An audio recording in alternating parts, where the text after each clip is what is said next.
আমি একটা কথা বলতে চাই, আমি বেঁচে থাকাকালীন যোগ্য প্রার্থীদের কারো চাকরি কেড়ে নিতে দেব না। It is my commitment. Mamata Bandyopadhyay এই জটিলতাটাকে কন্টিনিউ করতে চান। 1803 জনের নাম প্রকাশ করেছে, এটা অসম্পূর্ণ তালিকা। ছুটে পালাচ্ছেন এসএসসি চেয়ারম্যান সিদ্ধার্থ মজুমদার। সকাল থেকে যে জন্য অপেক্ষা করে বসেছিলাম, সেই টেন্টের দাগি চোর শিক্ষকদের তালিকা এই মুহূর্তে আমাদের হাতে এসে পৌঁছে গেছে। আমি এই নিয়ে সকালেই প্রতিবেদন করেছিলাম এবং আপনাদের বলেছিলাম যে 1803 জনের নাম আছে, 1803 জনের নাম আছে। আমি যেটা বলেছিলাম একেবারে মিলে গেছে, একজনের নাম বেড়েছে।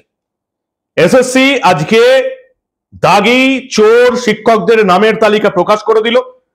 বিকেল 3টে প্রেস কনফারেন্সের সময় দেওয়া হয়েছিল। প্রতি ঘন্টায় ঘন্টায় উত্তেজনা বেড়েছে। 14 তলা থেকে নির্দেশ এসছে, তারপরে রাত্রে 8টার পরে নামের তালিকা প্রকাশ করা হলো। আমি 1803 জনের কথা বলেছিলাম, 1804 জনের নামের তালিকা প্রকাশ করে দেওয়া হয়েছে। এবং এখানে এসএসসি পরিষ্কার নোটিশ দিয়ে জানাচ্ছে, 30 তারিখের নোটিশ জানাচ্ছে আমরা 1804 জনের নামের তালিকা প্রকাশ করলাম, যারা একেবারে টেন্টের শিক্ষক, দাগি চোর শিক্ষক, যাদের সঙ্গে এই 2016 সালের যে প্যানেল পরীক্ষার কোনো সম্পর্ক ছিল না। কেউ সাদা খাতা দিয়ে চাকরি পেয়েছে, কেউ পরীক্ষার ফর্ম ফিল আপ না করেও চাকরি পেয়েছে, কেউ শুধুমাত্র নাম লিখে চাকরি পেয়েছে, কেউ প্রশ্নের কোনো আনসার না দিয়ে চাকরি পেয়েছে। 1804 জনের নামের তালিকা প্রকাশ করে দেওয়া হলো। নোটিশে এসএসসি লিখছে, in compliance with the order of the honourable court of India dated এত, মানে যাবতীয় ঘাড়ে, সুপ্রিম কোর্টের ঘাড়ে চাপিয়ে দেওয়া হলো। সুপ্রিম কোর্ট যে মমতা বন্দ্যোপাধ্যায় সরকার এবং এসএসসি কে বাধ্য করলো দাগি চোর শিক্ষকদের তালিকা প্রকাশ করতে, এটা স্বীকারই করে দিল এসএসসি। অদ্ভুত মজার ব্যাপার আজকে ঘটলো জানেন তো। সবচেয়ে বড় দুর্নীতিবাজরা আজকে সবচেয়ে বড় দাগি শিক্ষকদের তালিকা প্রকাশ করলো। মমতা বন্দ্যোপাধ্যায় সরকারের এসএসসি যে একেবারে দুর্নীতিবাজ চোর, সেটা কলকাতা হাইকোর্ট জানিয়ে দিয়েছে বারবার, দেশের সর্বোচ্চ আদালত সুপ্রিম কোর্ট জানিয়ে দিয়েছে বারবার। সেই চোর এসএসসি আবার নিয়োগের পরীক্ষা নেবে এবং সেই দুর্নীতিবাজ এসএসসির আধিকারিকরা আজকে দাগি চোর শিক্ষকদের লিস্ট বার করে দিল।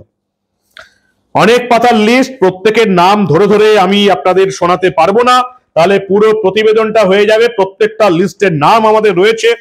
1 নম্বরে কি নাম রয়েছে আবার দেখে নিই, শুনুন আপনারা। 1 নম্বরে নাম রয়েছে অবনীন্দ্রনাথ মন্ডল, রোল নাম্বার দেওয়া আছে এবং নামও দেওয়া আছে। এবং তার পরের যে 10টা নাম রয়েছে, 10টা বা 12টা নাম রয়েছে, প্রত্যেকটাই হচ্ছে এই মুহূর্তে মমতা বন্দ্যোপাধ্যায়ের ভোটার, সংখ্যালঘু মুসলিম। আব্দুল গফফর শেখ, আব্দুল হাকিম, আব্দুল কলিম কিউম বালাজি, আব্দুল মার্টিন, আব্দুল ওয়াহিদ লস্কর, ছোট ছোট নাম পড়তে একটু অসুবিধা হচ্ছে, আব্দুল্লাহ এস সাবির, আব্দুল্লাহ মোল্লা। মোটামুটি 1 নম্বরে নাম আছে অবনীন্দ্রনাথ মন্ডল, তারপরে একেবারে এই আব্দুল্লাহ আব্দুস থেকে প্রত্যেক তারপরে 12টা নাম আছে। এবং টেন্টেড দাগি শিক্ষকদের নামের তালিকা আজকে প্রকাশ করে দিল দুর্নীতিবাজ এসএসসি। পৃথিবীর ইতিহাসে প্রথমবার ঘটলো যে এক চোর আর এক চোরের নামের তালিকা প্রকাশ করছে। দুর্নীতিবাজ এসএসসি চোর শিক্ষকদের নামের তালিকা প্রকাশ করছে। অনেকটা যেন মনে হচ্ছে পাকিস্তান সন্ত্রাসবাদীদের তালিকা প্রকাশ করছে, সেরকমই ব্যাপার। শুধু তাই নয়, এই নোটিশ বার করার 1804 জনের নামের তালিকা বের করার সঙ্গে সঙ্গে এসএসসি আরো একটা নোটিশ বের করেছে। আরো অদ্ভুত ব্যাপার, এটা কি কিসের নোটিশ? ওই 1804 জন এসএসসি যাদেরকে দাগি শিক্ষক বলছে, যাদের সঙ্গে পরীক্ষার কোনো সম্পর্ক ছিল না, টাকা দিয়ে চাকরি পেয়েছে, তাদের মধ্যে লিস্ট অনুযায়ী আবার 1020 জন ফর্ম ফিল আপ করেও দিয়েছে নতুন পরীক্ষার, যেটাতে হাইকোর্ট এবং দেশের সর্বোচ্চ আদালত সুপ্রিম কোর্ট বারবার বলছে টেন্টেড দাগি চোর শিক্ষকদের এসএসসির পরীক্ষায় বসতে দেওয়া যাবে না। এসএসসি আজকে নোটিশ দিয়ে স্বীকার করে নিল যে 1804 জনের নাম আমরা প্রকাশ করেছি, তার মধ্যে 1020 জন আবার ফর্ম ফিল আপ করেও দিয়েছে, তারা অ্যাডমিট কার্ডও পেয়ে গেছে। সেই অ্যাডমিট কার্ডে তারা কোথায় পরীক্ষা দিচ্ছে সেই নামও আছে। অবিশ্বাস্য ব্যাপার। এবং সেখানেও নাম রয়েছে দেখতে পাচ্ছি, বেঙ্গলি, তারপরে কোথায় কোথায় তারা পরীক্ষা দিচ্ছে, অনেকের নাম, কোথায় কিছু নাম রয়েছে, কিছু পরীক্ষার সিটের নাম রয়েছে। অবিশ্বাস্য ব্যাপার। এসএসসি যাদিকে চোর বলছে আর সুপ্রিম কোর্ট বলছে চোরদের পরীক্ষা দিতে দেব না, 1804 জন বলছে এসএসসি চোর। সে 1804 জনের মধ্যে 1020 জন আবার ফর্ম ফিল আপ করেছে, তারা অ্যাডমিট কার্ড পেয়ে গেছে, তাদের কোথায় কোথায় পড়েছে, সিট পড়েছে, সেই নামগুলো বোলপুর কলেজ আর তাদের নাম সেই সমস্ত এই সেকেন্ড নোটিশে দেওয়া রয়েছে। চোরদের রাজত্বে সারা দিন ধরে মানুষ দাগি চোর শিক্ষকদের নামের অপেক্ষা করলো। ফোনের পর ফোন আসছে, বিভিন্ন জেলা থেকে ফোন করছে, দাদা একটু চোর শিক্ষকদের নামের তালিকাটা পাঠান।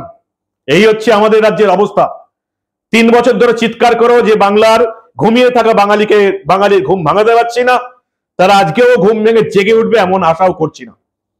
ফোনের পর ফোন, মেসেজের পর মেসেজ, হোয়াটসঅ্যাপ, মেসেঞ্জার, দাদা দাগি চোর শিক্ষকদের নামের তালিকাটা একটু দিন। এই হচ্ছে আমাদের রাজ্যের অবস্থা। মমতা বন্দ্যোপাধ্যায়ের সরকার চলছে নাকি কমেডি সার্কাস চলছে বুঝতে পারছি না।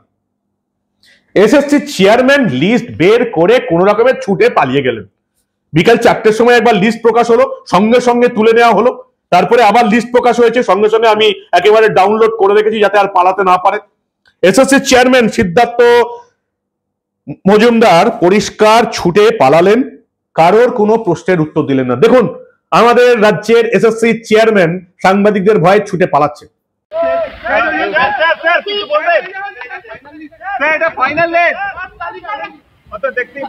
ছুটে পালিয়ে গেলেন এসএসসি চেয়ারম্যান। চোর দুর্নীতিবাজ এসএসসি তার চেয়ারম্যান। কি রাজ্যের অবস্থাটা করে রেখেছেন আপনারা ভাবুন একবার।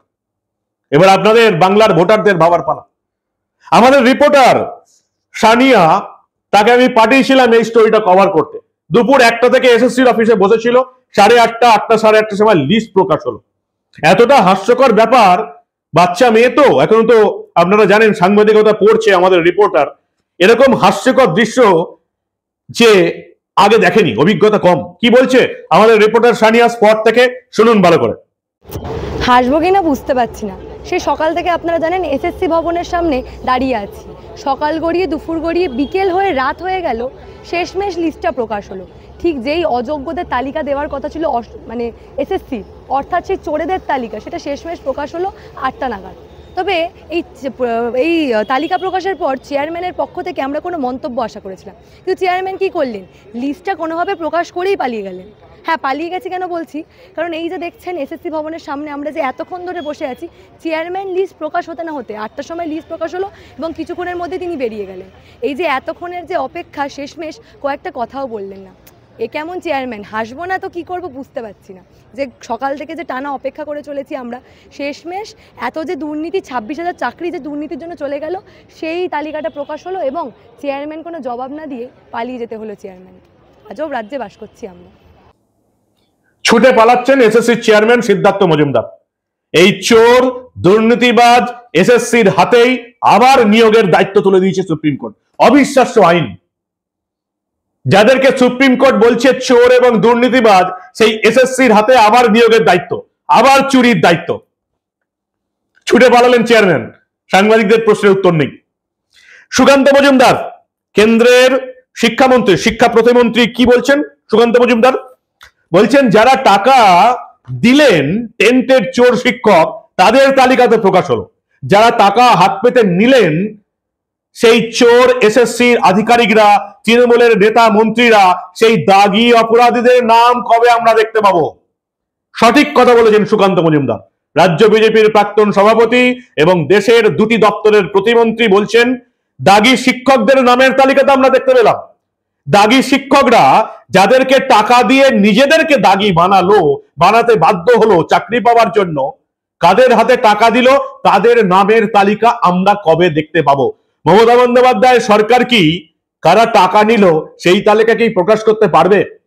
সুকান্ত মজুমদার আজকে পরিষ্কার বলছেন যারা টাকা দিয়েছেন তাদের নাম তো আমরা দেখতে পাচ্ছি, যারা টাকা নিয়েছেন সেই সমস্ত নেতাদের নামের তালিকা আমরা কবে দেখতে পাবো?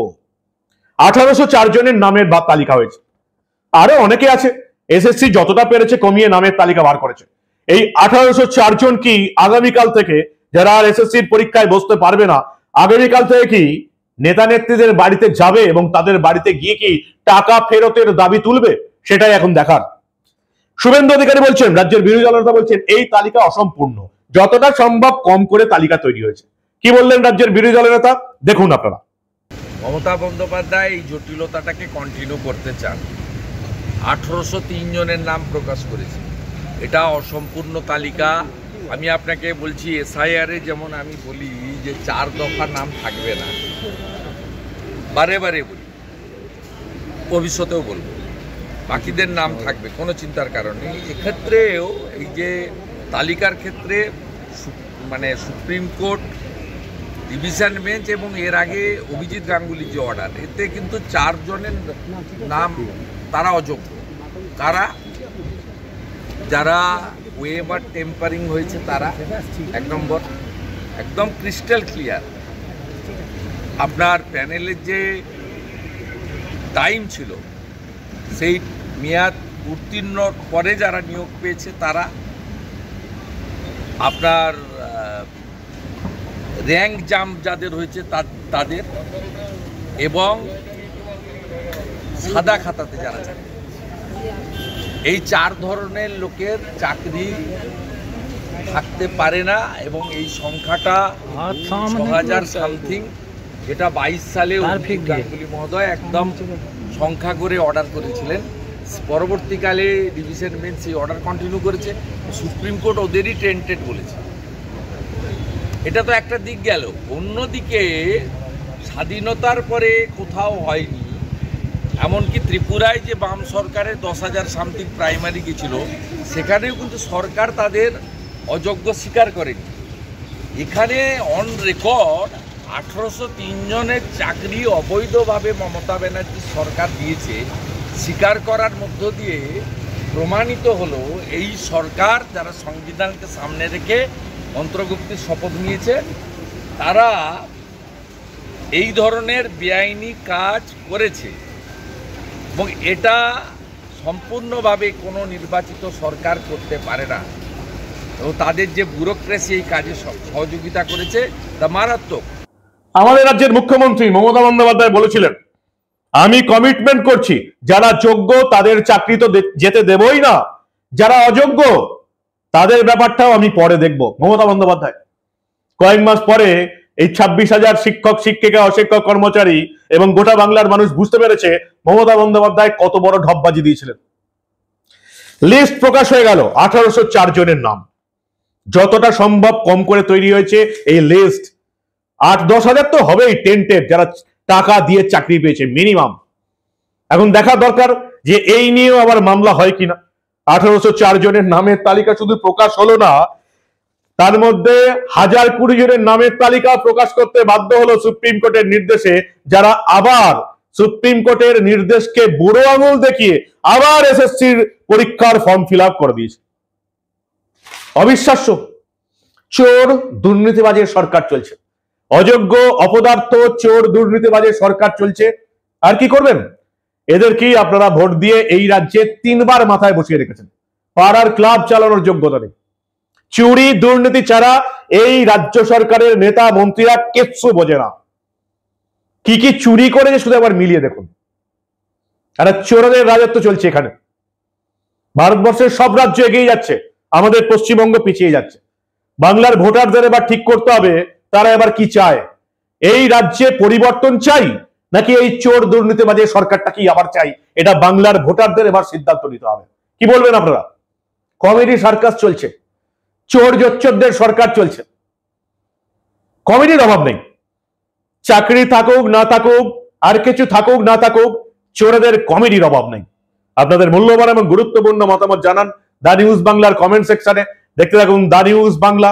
রাজ্যের উন্নতির খবর দেখাতে চাই, যেমন ভাবে দেশের উন্নতির খবর দেখাই, যেমন ভাবে দেশের সেনাবাহিনীর উন্নতির খবর দেখাই, আন্তর্জাতিক সম্পর্ক শুল্ক যুদ্ধের খবর দেখাই, তেমনি এই রাজ্যের উন্নতির খবর দেখাতে চাই। দুঃখের বিষয়, সারা দিন ধরে দাগি চোর শিক্ষকদের তালিকার জন্য অপেক্ষা করতে হয় এবং সেই তালিকা প্রকাশ করে দুর্নীতিবাজ এসএসসি। এটাই আমাদের রাজ্যের ভবিতব্য। যদি আপনারা পরিবর্তন না করেন, 2026-এ মমতা বন্দ্যোপাধ্যায় সরকারকে ভোটে না হারান, তাহলে এই রাজ্য খাদের কিনারায় দাঁড়িয়ে আছে, অন্ধকারে তলিয়ে যাওয়া থেকে কেউ বাঁচাতে পারবে না। আপনাদের মূল্যবান মন্তব্য জানাবেন দা নিউজ বাংলার কমেন্ট সেকশনে। দেখতে থাকুন দা নিউজ বাংলা। আমরা দা নিউজ বাংলার পর্দায় রাজ্যে ঘটে যাওয়া এই ধরনের অনেক ঘটনাই চেপে রাখতে দেব না।